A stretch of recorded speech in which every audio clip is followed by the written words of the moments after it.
Welcome everybody.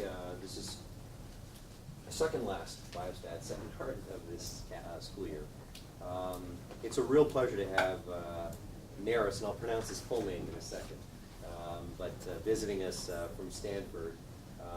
This is going to be a fun talk. It has statistical overtones to it, but Naris is kind of playing some of this stuff down to focus more on the distributed computational aspects of things. And so I'll give you, Naris and I go back actually a number of years, and he's a former colleague, current collaborator with one of our colleagues right now who came to join us from Stanford, Ray Belize. But so Naris is a senior research scientist in the Department of Statistics and Health Research and Policy at Stanford. He's also the director of their DCC, their Data Coordinating Center in HRP. He got his early training in mathematics and applied mathematics in India. And then, yes, he went to FSU to do his PhD in statistics, working under George Lasaglia. And he is a big-time Knoll football fan, so he's in enemy territory.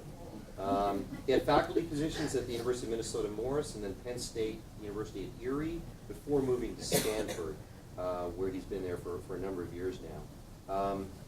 His big areas of interest are really around statistical computing.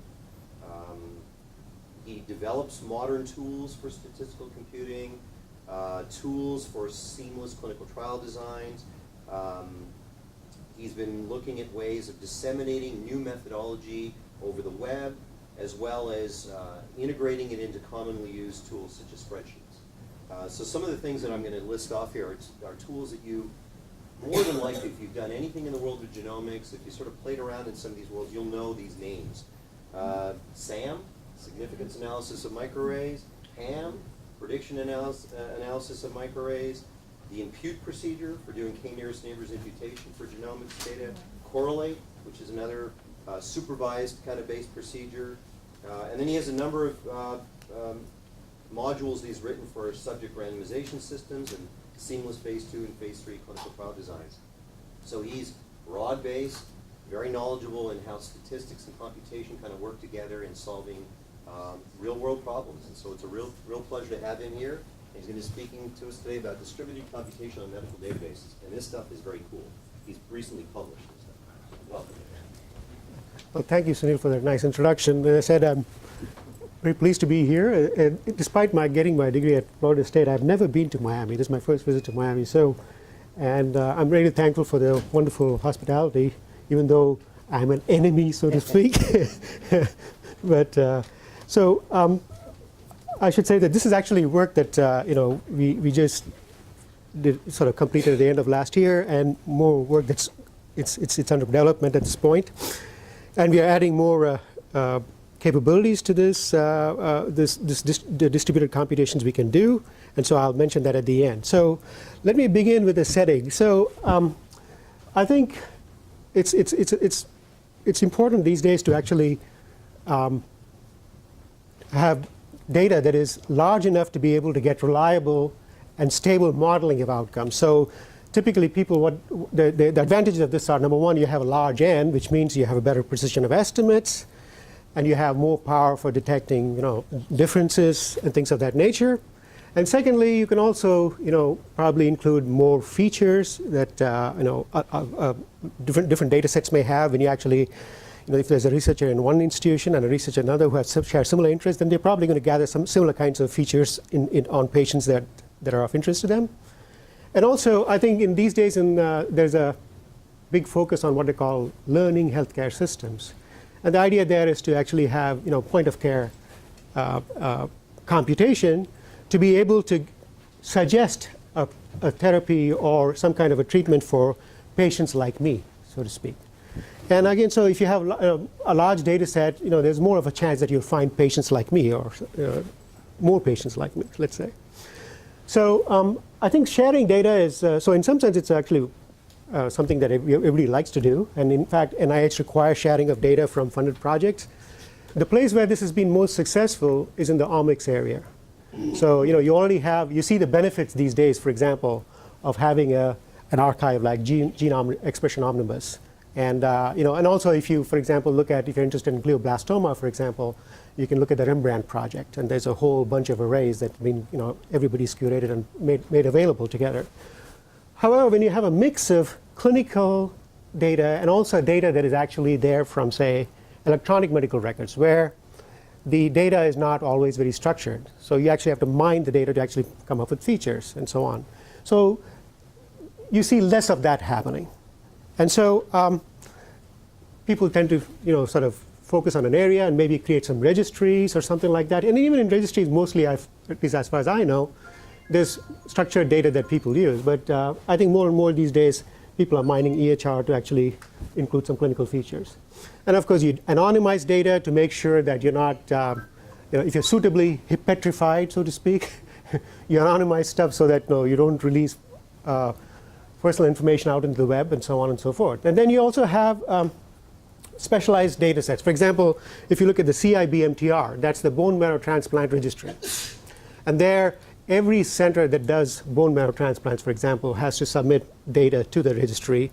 And so they have a complicated mechanism for doing that. You can either do it electronically via a system called Agnes, or you can actually go to their website and painstakingly enter all the data. So there's a lot of effort that's being expended to combine data from various sites.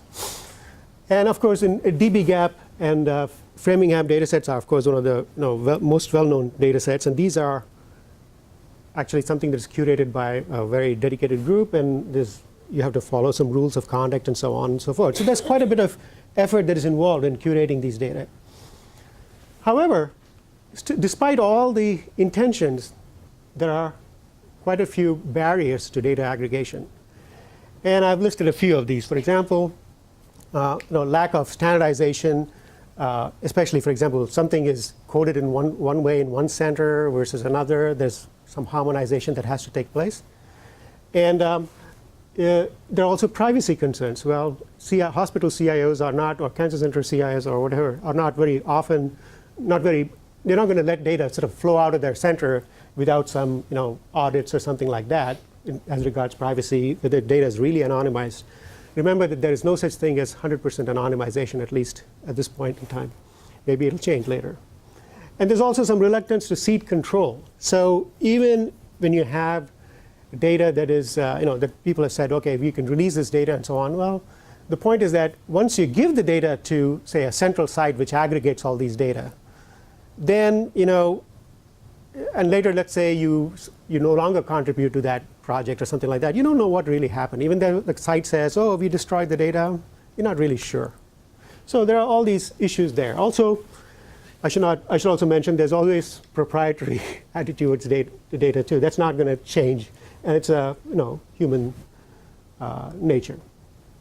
So there have been some very costly efforts that people have undertaken to think about this whole idea of harmonization and so on. One of the best known in cancer, at least, is called CA-BIG.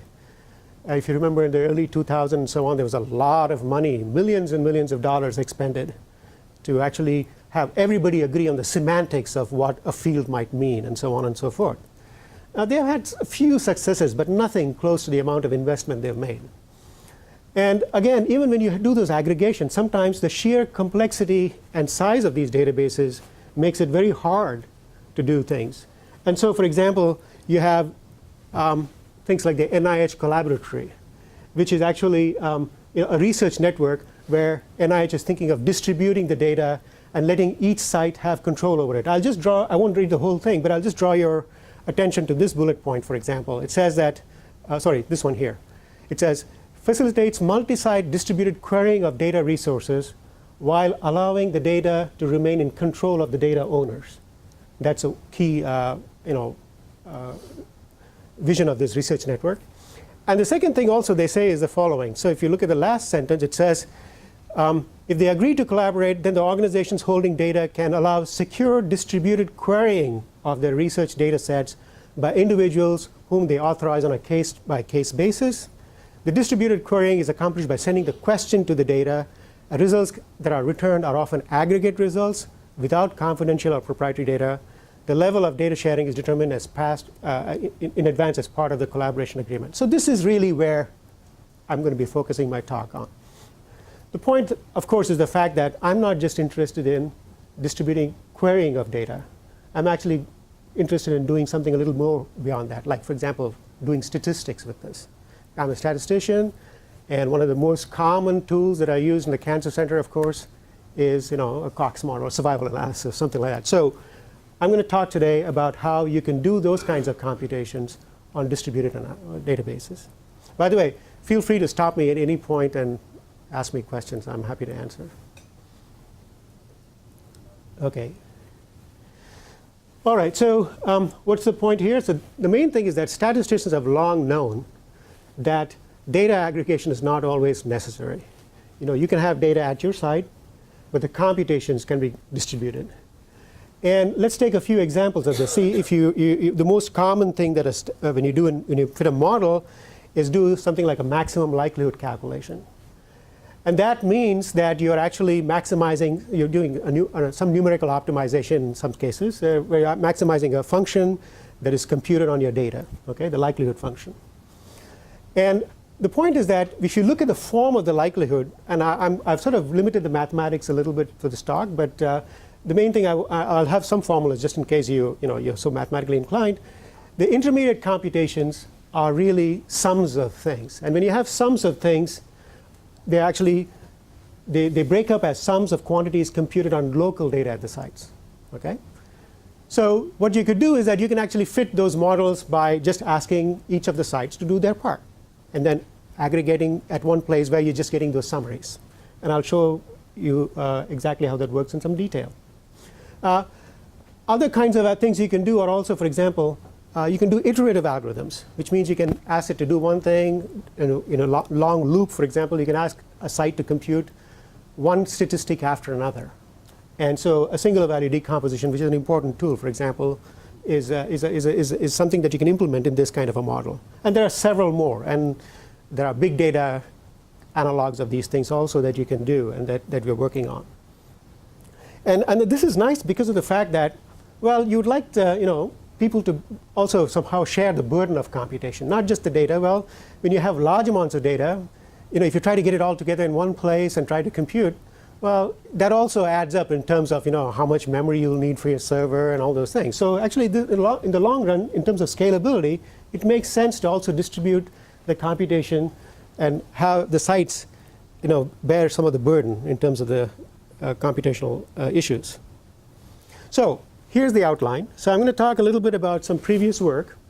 I said some of the ideas have been there for a long time, but now I think the technology has made it possible. And I'll talk about the work on distributing computations. And the key thing that distinguishes our work is the way we are thinking about the workflow, and also because we want it to sort of be really something that has a really low barrier to entry. Okay. And I'll talk about a couple of applications, and I'll especially mention this R package, distributed computation, distcomp, which you can download and actually do those computations on your laptop. Okay, if you want to, you can play with toy examples on your laptop and so on. And that's a key part because that's how you prototype new algorithms. So I think that that's what distinguishes some of our work here. I'll give you two examples. I'll talk about some ongoing work where we are thinking about extending it in different directions, and give you a few references. Any questions at this point? Okay.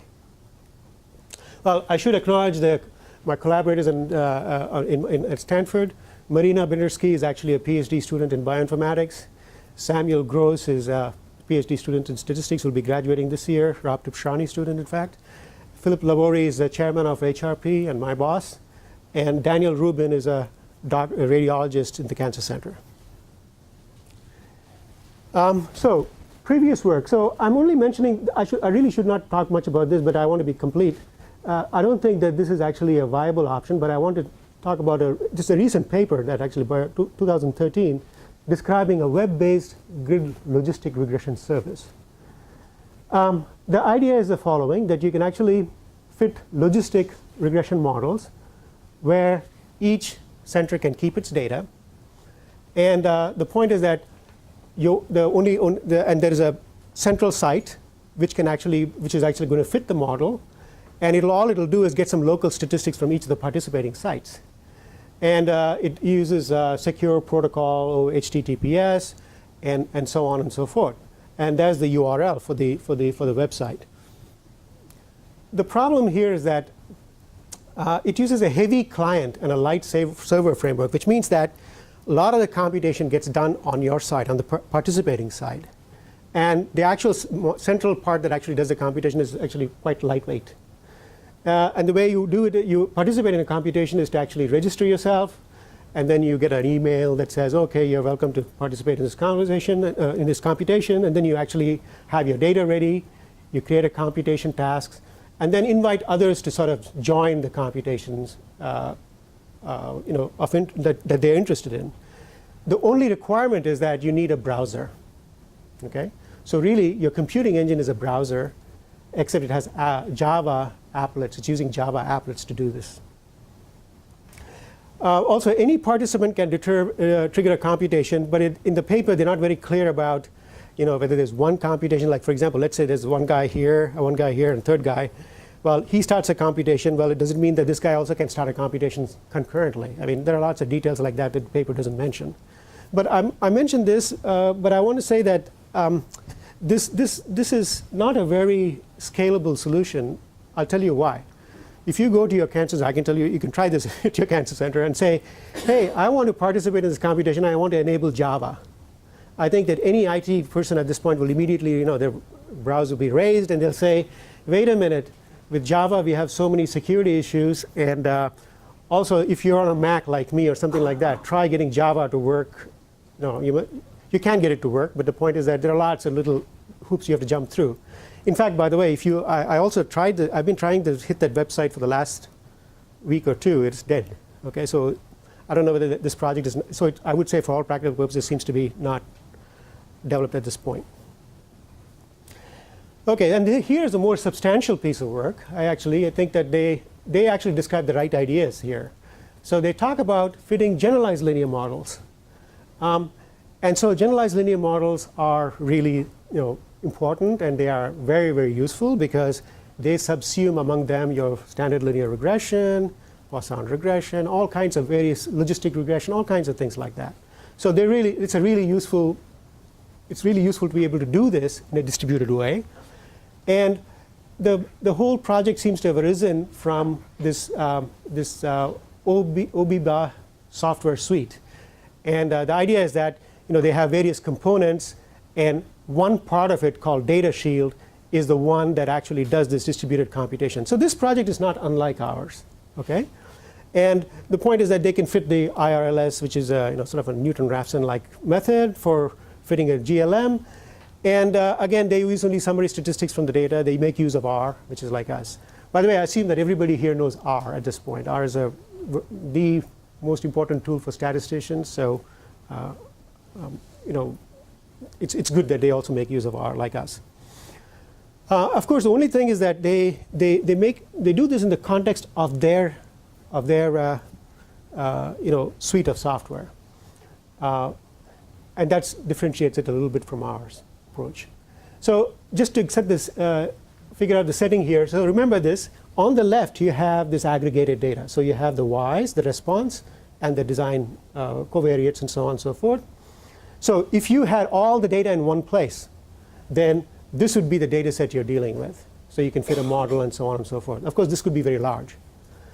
But what happens is, what we're planning to do is do whatever you could do with this one in the second model to the right, where site 1 has part of the data, site 2 has part of the data, and so on and so forth.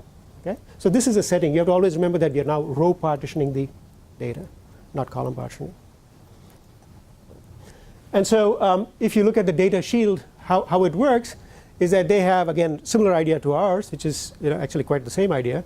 You have an analysis computer, and you have all these data computers that are actually storing all these non-identifying anonymized data, I guess, and they are passing around information that is a non-identifying summary between these the data computer and the analysis computer. So notice that the arrows are going towards the central analysis computer, not among them. That's important because a topology like this is called a star network, because you have a star, just a central computer that's actually doing all the computations. In general, when you talk about distributed computations like, for example, OpenMP and things of that nature, you can have all kinds of connections between the sites. So you're not talking about that. You're just talking about the same star network. Okay. By the way, what time should I end at this point? Noon. Okay. Noon. Okay. All right.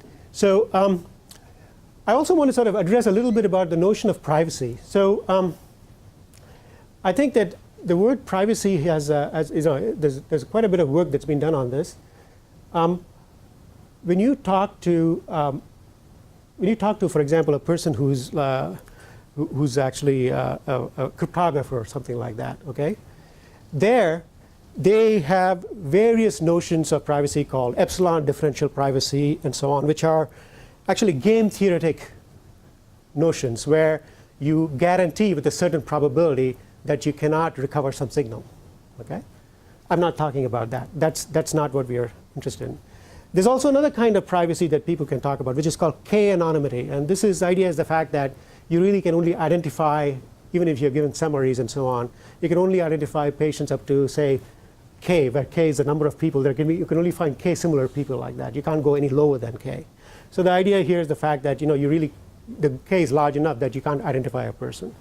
And people have done these kinds of things. For example, you all know about the Netflix data, right? I mean, there's a famous case where using the Netflix data and some other additional data, people were able to identify some of the users in the Netflix database and so on. So you can do all those things. So I'm not talking about that. I'm talking about the fact, a very simple notion of privacy here, which is the fact that you are saying that it's OK to transmit summaries. And also, there is some degree of trust between the sites. So in other words, what I'm saying is that assume that you're willing to aggregate data, okay? Except that we're going to make it simpler and also give you some control over it. That's the notion of privacy I'm talking about, okay? So the point is that if you are a hacker and so on, you can think in a hacky way, say, oh, I can specially craft a beta and get something and so on, so some information from the data and so on. But that's not a problem for us because I'm saying you're willing to aggregate data in the first place. Is that clear? Okay. So in a star network, what are the possible computations that can happen? I've already said that you can do things like generalized linear models because overall likelihood breaks up into a sum. And so your master process can actually do the Newton-Raphson loop to actually maximize the likelihood. You can do those kinds of things. But it turns out you can also do something like the singular value decomposition. And so, by the way, this is about the extent of math I'll talk about, maybe one more, but not much. So the reason why the singular value decomposition is an important technique is the fact that this is something that plays a role in, say, principal components analysis. And the idea is the fact that if you have a matrix X, it composes X into the variance of X into what are called principal components. So the first principal component is the one that actually has the maximal variance and so on, and second one's the next one, and so on and so forth.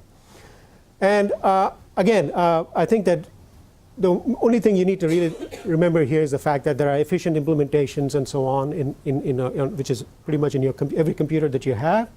And you can use this to get to, say, a low rank approximation to a matrix. And I'm going to take a simple case where I have unique eigenvalues and things of that nature. So there is a well-known power method for computing the singular vector corresponding to a largest eigenvalue, which goes like this. So you start off with some initial estimate or initial vector u, and then you repeat this process where you're basically doing some matrix operations here, okay? So for example, you're multiplying matrices, you're renormalizing vectors, and then you're actually sending things back until some convergence criteria is met. The main thing I want you to note is the fact that the operations really involve just inner products and sums. And when you have that, immediately you can do distributed stuff again, okay? So that's really the key point. And so what you could do is if you want to get a rank K approximation, you can successively remove the largest singular, the top singular vector and keep repeating the process until you get, say, K times till you get the rank K approximation. And so here is an algorithm, for example. Again, you don't have to, I don't expect you to sort of know this in any detail, but I'll just mention a few things. So what's happening is that there's a master and there are sites. and there are things that are transmitted to the master.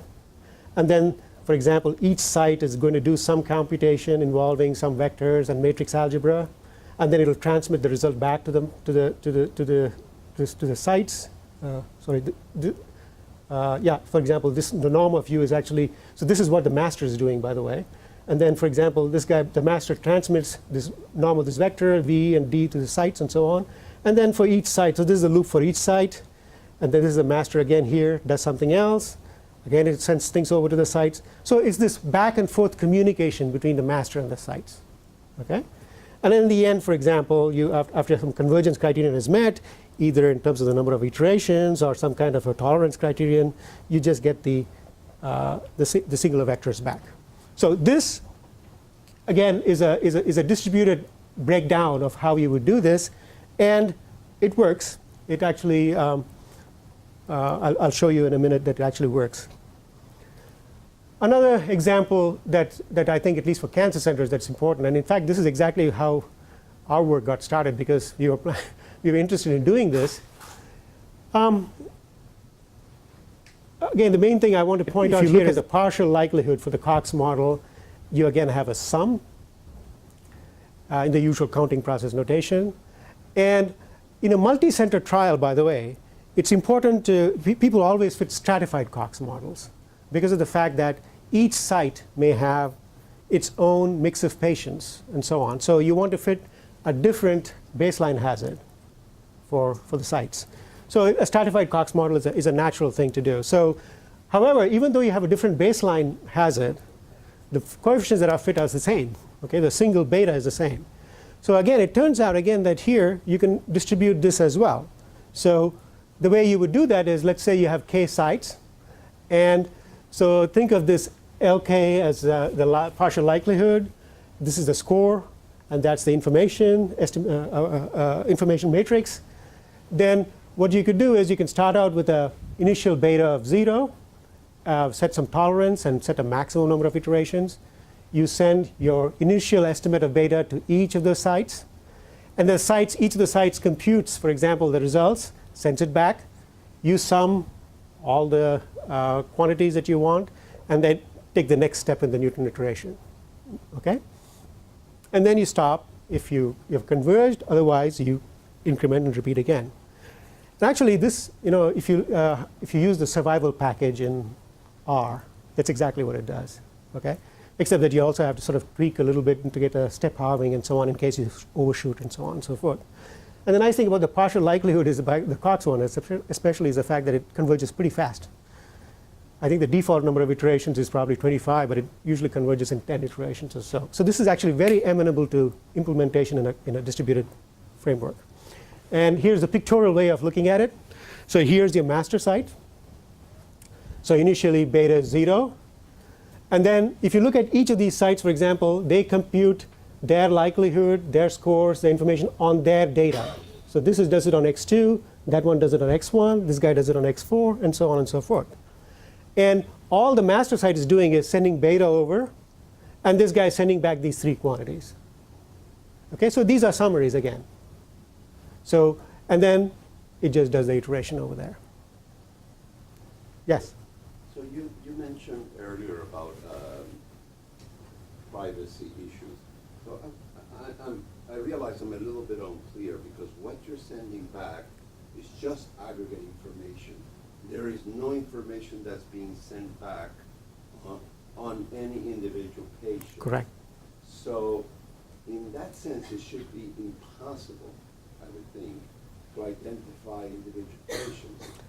No. If you're clever enough, there are things you can do.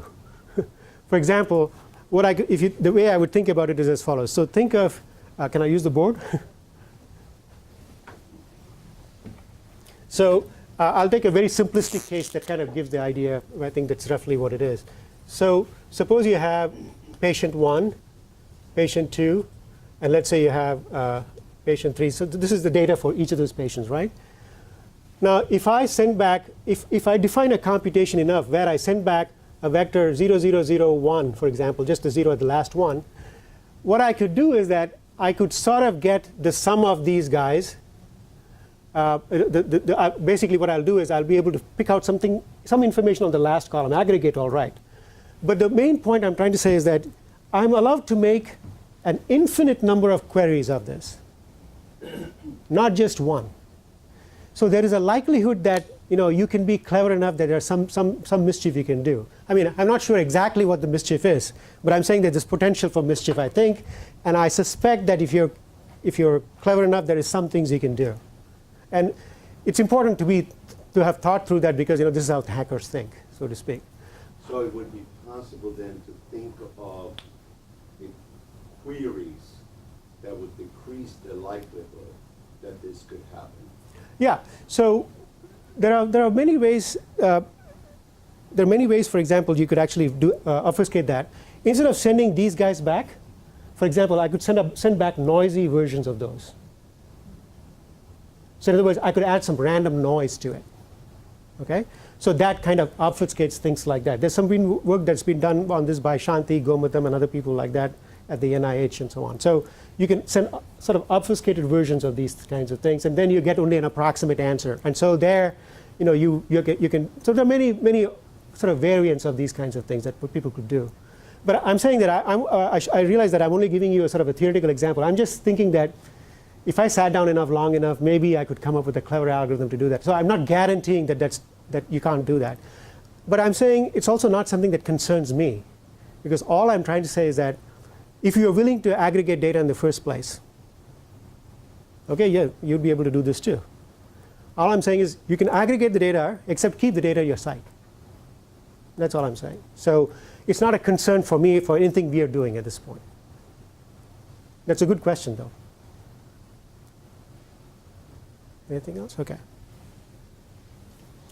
All right. So again, the main thing is that the use case that we were thinking about is the fact that let's say you have a clinician, Susan, who's trying to combine information at her site on treatment of lung cancer, and she has, for example, an interest in molecular medicine. In particular, she's interested in the PIK3CA mutation that occurs in smokers and non-smokers alike. So it occurs with certain EGFR mutations, and there's a small percentage of EGFR mutated lung cancers that have a certain resistance to TKI therapy that's common for EGFR mutations. And she has, let's say, 40 subjects. Well, if you use the usual rule of thumb, let's say I'm going to have 10 events or something like that per parameter in my model, you pretty soon run out of subjects to actually do anything meaningful. So what she can do is she may actually talk to some researchers, Joe and Pam, at other centers, and finds that, oh, they're also people who have data on that. So the question is that one has it in a spreadsheet, another has it in a REDCap database. How can we sort of aggregate the data together, fit the model? Well, the way she would do it is as follows. So to enable this kind of collaboration, you need to have readily computing power. And any IT shop here would have a Unix box that can do that. And the main thing is that we have some new tools at our disposal that let us do this. So those of you who have been following the development of the R software that statisticians use have seen that there's a nice package called Shiny that allows you to develop web applications right in pure R. And then there's also a package called OpenCPU, which is a really nice package by Ron Ooms at UCLA. And what it does is that it makes R computations available over the web. So just like you go to a website, you can go, if you craft a suitable URL and say, I want 10 random normals, it'll generate that for you and send it back to you, send 10 random normals. So these two packages are very, very powerful, and they've made possible a lot of things. By the way, being able to call R over the web is something that's been there for a long time. And there used to be something called rserve, except that that's a little more involved in setting up and so on. Whereas this is just pure, just like you would go to a website. You just do that pretty much. And then you need to have an extensible open source environment, which R is the one. Because, I mean, if I had a situation where only I was able to develop the tools or new methodologies, that's not going to be helpful. Maybe Ray here might want to do something else, or somebody else in another cancer center may want to do some other method. Well, you can actually implement that in R. So being able to sort of make it open by using R is a key part. And then also you want to do something secure. So you want to have SSL. Well, that you can do automatically with HTTPS. And finally, to be able to be in the good books of the hospital CIO or whatever, you need to have some auditing, right? So if you look back at this picture, every request that this guy makes of this, you have to be able to audit at this site. Say, hey, this guy sent me a beta, and I computed this, and I sent back this answer. So that way, for example, if you have reports like that that you could show to a CIO or something like that, that would be very convincing. So that you know, oh, he's not looking for Steve Jobs as a cancer patient in my site or something like that. Okay. So there are social aspects of the collaboration that need to be engineered, and we'll describe our progress so far with the R package discoms.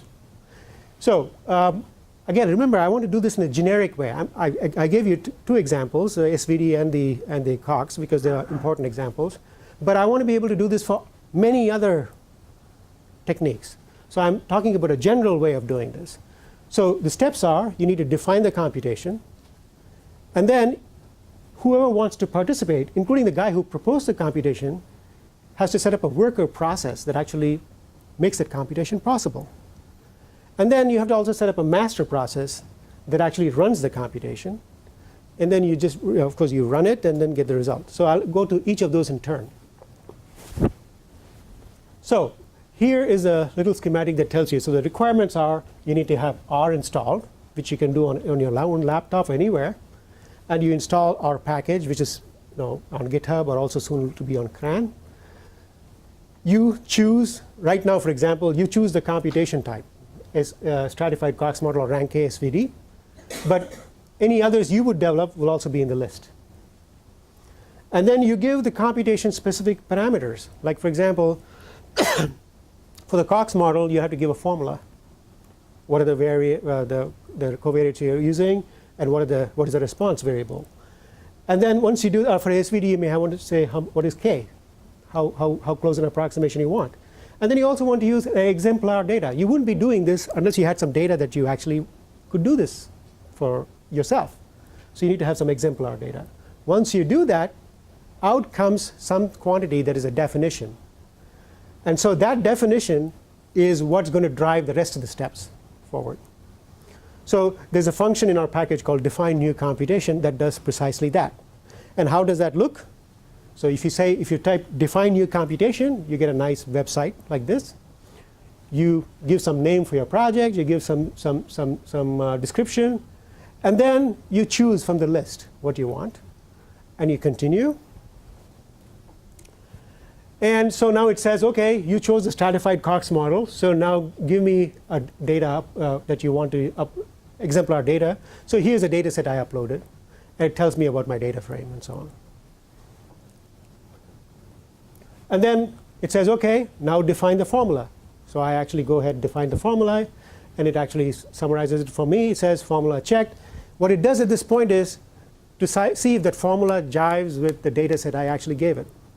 Because you could do two different things. It has to sort of match that. So it does all those checks. Otherwise, you loop back in the same step. That task has to be done on each of the participating. Coming to that.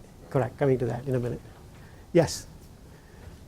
And then what happens is that once you have checked the formula, what you do is you actually go ahead and output the result.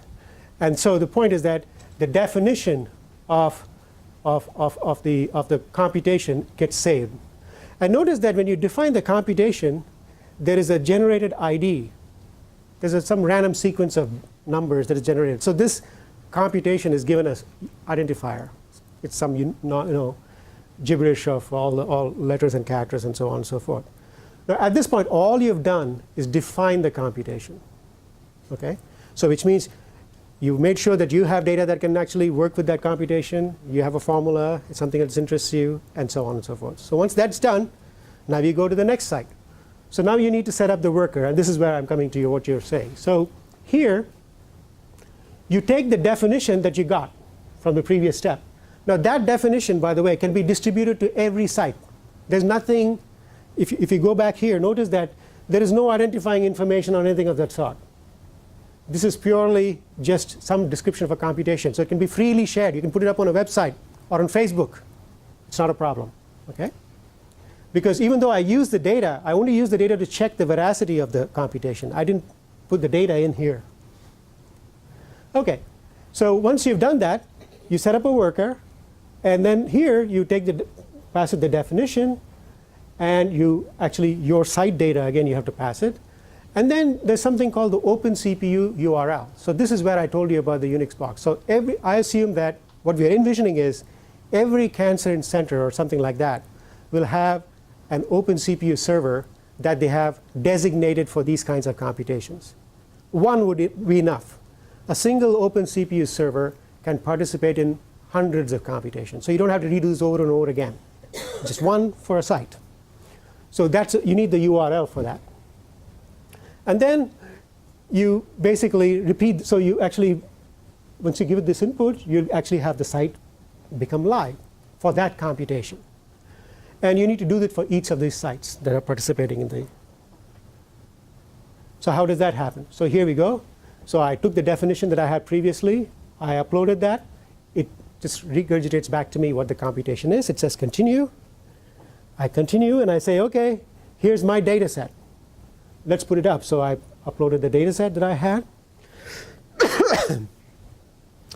And then what it says is, oh, your data set, let me check the sanity of your data set. It says, OK, that matches formula. So you proceed to output. So at this point, you give some name for your site or whatever and give it a URL and say populate the OpenCPU server. So at this point, what happens is this computation gets sent to that OpenCPU server. And that server now becomes aware of the computation. So at that point, it's ready to talk to whoever is authorized to do that computation. Okay? Is this step clear? What does it mean to have the data matches the formula? Like it does internally check whether the model that I picked and the data that they just coincide. Like if it is Cox model, you have the time and the sensitivity. What does it mean? And also I'm assuming that this one really assumes that we have a really clean, nice data. Yeah. So those things, exactly what you said, which is the fact that you have specified the time and the censoring event and so on, and plus the covariates. And also, it's also going to have to check, for example, well, in your data set, you may have things coded differently and so on. So if it actually doesn't, the coding doesn't match, it has to tell you that. Is there a way to write something in there, some module in there, so that you can map specific coding? Precisely, exactly. That's what exactly the social engineering aspect is all about. Macro type thing, which just maps them all correctly. Correct, exactly. And so you're right. To make this really user-friendly, what has to happen is there needs to be some layer. I mean, this is a prototype implementation, but you're right. So what needs to happen is we need to build more tools that make this more user-friendly for people. For example, at one site you may say male, female is coded as MF. Other place it's male, female. Okay? Yeah, that's an obvious thing. So we have tools for that.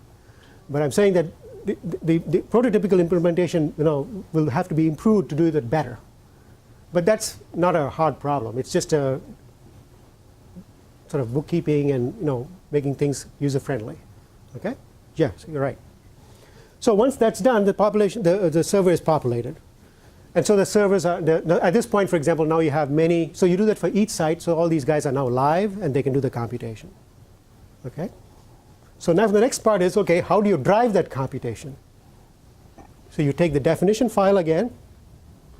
Now you specify all the participating sites in the computation, and out comes a piece of code. If you execute that, it'll run the computation for you. Okay?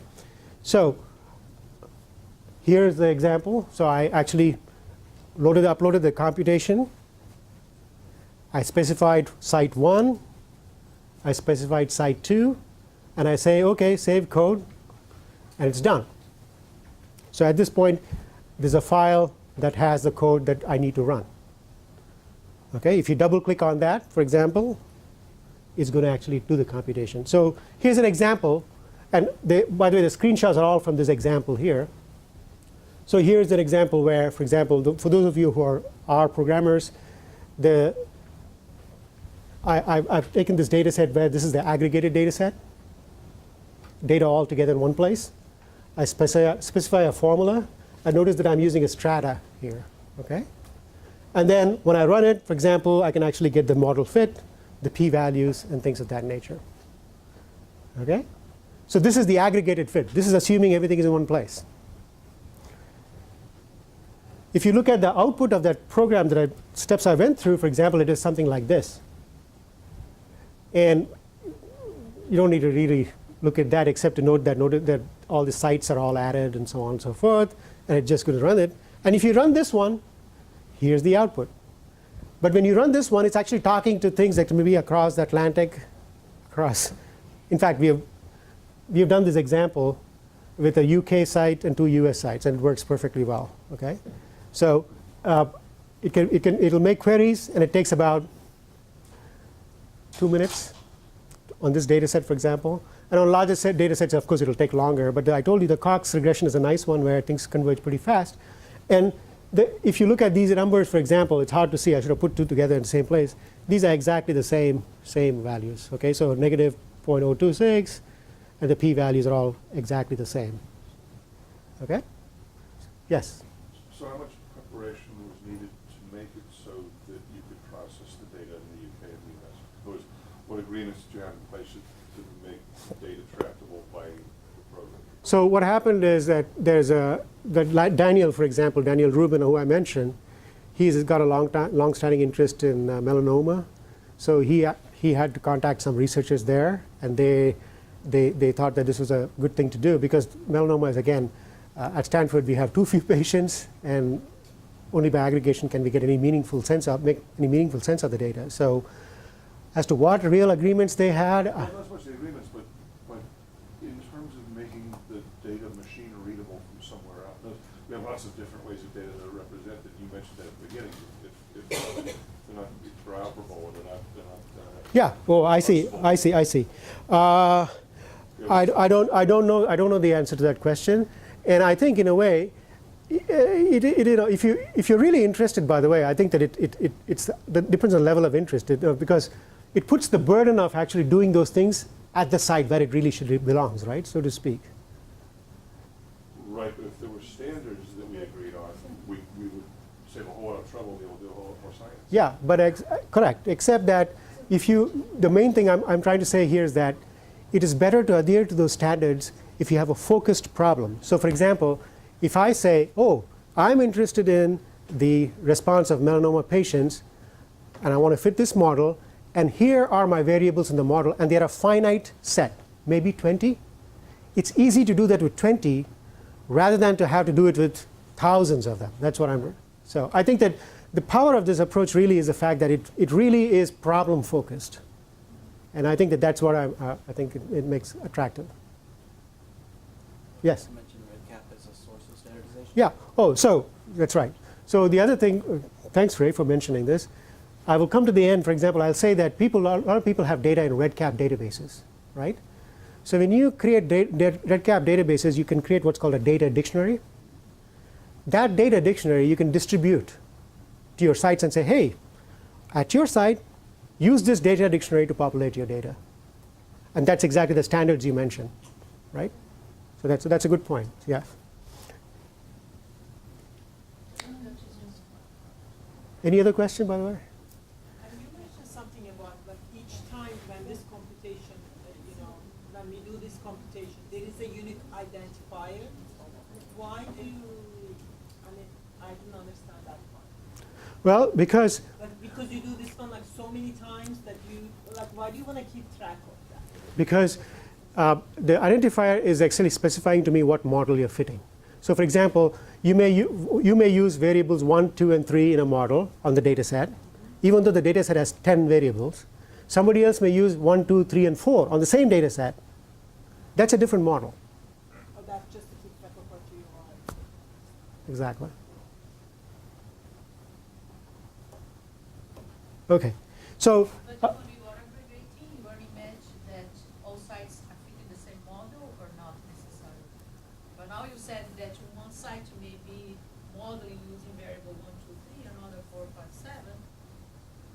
The master gonna combine these two models, or the master, or you need to have the same modeling being fitted in each site.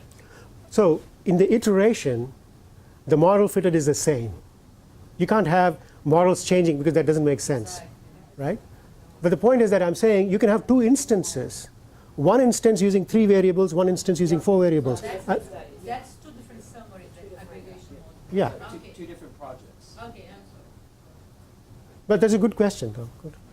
Any other questions? Yes. So in terms of maximizing the likelihood, it would be the exact same computations that you would be doing if you had the aggregate data set. You're just separating out the contributions to the likelihood from the different sites. Exactly. So that they stay within their own homes, Exactly. not to breach any. And if you have a disagreement, you can cut it off. If a site, let's say for some reason, let's say you're participating center, you're supposed to get some grant funding, you don't get it, cut it off. At that point, the point is that you have control over your data. That's what I'm trying to say. Yes, you're right, exactly. Any other questions? Okay, so just a quick mention. So if you do the same thing with SVD, again, say up to 4 or 5 decimal places, you'll get the same results. Okay, I won't go into the detail. How am I doing for time? 5 minutes. Okay, all right. So good. I should rush through. So again, you'll see that.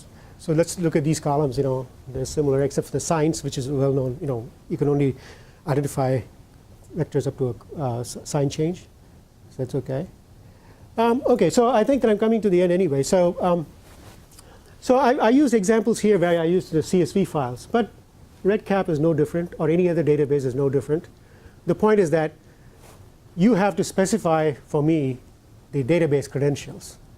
So for a REDCap, if you have data in a REDCap database, for example, you'll have to give me the secret token, and the secret token stays at your site, by the way. Okay, it doesn't go out again; it stays at your site, because that's how R can access the data in your REDCap database.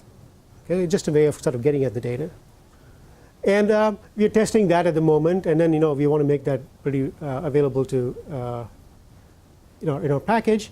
And also the main point is that your REDCap server is going to be talking only to your own server, and this is the guy that's talking to the master process, never the REDCap server. So there's no leakage or anything like that. Okay, so there's nothing to worry about in terms of hackability or stuff like that. It is not already there. And you can replicate this for any other database, and as long as you can give me the password and so on. And all those things stay at your site. They're not going anywhere. So what is the ongoing work? Well, I'd say that, as I said, as somebody pointed out here, to make these things like harmonizing the male-female stuff and so on, there's some user-friendly tools that need to be built. And maybe whenever you do distributed computing, by the way, you have to sort of pay attention to fault tolerance. Okay, there are many ways things can fail. Okay, website may be down. California had an earthquake, or who knows? I mean, all kinds of things can happen. So you have to sort of have better fault tolerance and messaging service. And then dashboards for audits. So what kinds of dashboards are useful to CIOs? That's something that we're investigating and so on. I should also mention that this process, the way the communication happens between the master and the worker sites, at this point it's done via JSON, which is a web standard. But JSON is actually not a very good format for doing numerical computations. Okay, you're converting things to strings and back. So there's a way to do that very efficiently using what are called protocol buffers developed by Google. And so there's a way, we also have an implementation to do that, except that OpenCPU is not supporting that too well. But I think it will support that very soon. So that means that there will be no loss of precision. It will be exactly the same thing. There won't be even, I don't have to say, oh, up to 4th decimal place or 5th decimal place. I don't have to worry about those things. And then big data algorithms. So these days it's common to have the number of predictors to be much larger than number of sample sizes. Especially if you have molecular features and things like that. So you want some kind of a penalized model for sparsity. So what you want to do is you want to again see if you can do the same kind of approach, and the answer is yes, you can do that. There are several methods we are investigating for that process, and a whole suite of other things come up. So missing values, missing data, and so on. So there are methods for that we can think about. I should also mention one thing about databases. So there's something very interesting about using databases. So remember, when you have databases, data in databases, the data could be changing. So between one iteration call and the other, I could have new rows in the data, right? Is this a problem? I don't think so. The problem is that because we always have controls and number of iterations and so on, you can always tell whether things have converged or not. If it doesn't converge, you go back and fit it again. The idea here is that it's not the case that people who are doing these kind of computations need to run these models every half hour or so. They probably need to run it maybe once a week, or maybe even once in a day or something like that. How often is the data going to change that much? So it's not an issue. So I think that we are focusing on several other algorithms that we can implement in this distributed framework. And for references, please look at this paper. And also the software, which you can download and install on your laptop, is available on this site. Thank you.